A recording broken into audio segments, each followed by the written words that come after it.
मी आज पोटभरा मिरच्या करायला घेतल्यात आणि याच्यामध्ये त्या 10-12 मिरच्या घेतल्या आणि अशामध्ये कापून ह्या गरम पाण्यातनं काढते, म्हणजे जास्त त्याचा तिखटपणा राहायला नको। मिरच्या इथे छान अशा उकळल्यात। मी गॅस बंद करते आणि इथे हे पीठ घेतलंय, याच्यामध्ये मी पाणी टाकून ते थोडंसं पातळ करून घेते।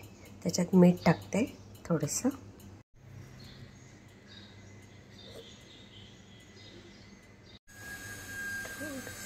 लसूण पेस्ट,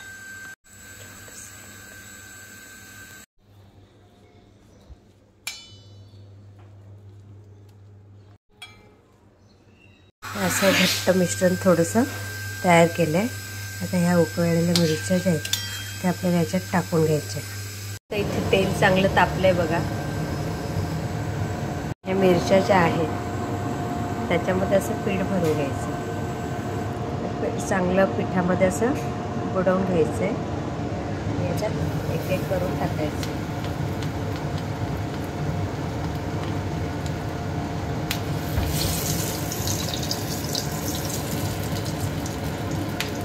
अशा पद्धतीने हे टाकून घेतलेत आपण। ते हळूहळू असे सुटतात, पण हे सगळे आता उलट करून घ्यायचे। हे आता असे पूर्ण उलट करून घेतले। मिरच्या तेलात चांगल्या फ्राय होऊ द्यायच्या आहेत, तिखटपणा निघून जातो सगळा। तर ज्यांना मिरचीची ॲलर्जी आहे, पोटात त्रास होतो, त्यांच्यासाठी खूप सुंदर रेसिपी।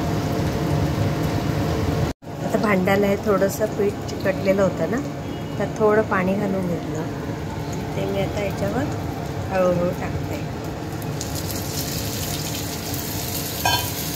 म्हणजे याच्याने गॅस पण तयार होतो। 5 मिनिटं हे ठेवूया असंच।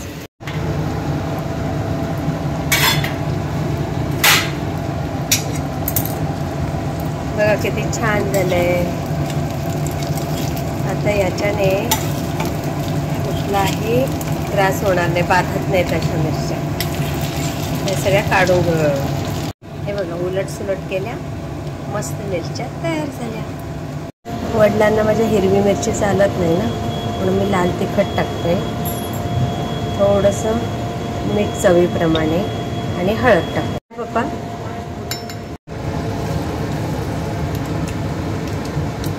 मोहरीची फोडणी, लसूण, जिरं, कढीपत्ता आणि हिंग अशी झणझणीत फोडणी दिली। दूध कमी झाला की समजायचं एक फ्राय झालेलं आहे। आणि हे जे मिश्रण आहे ते आपल्याला याच्यात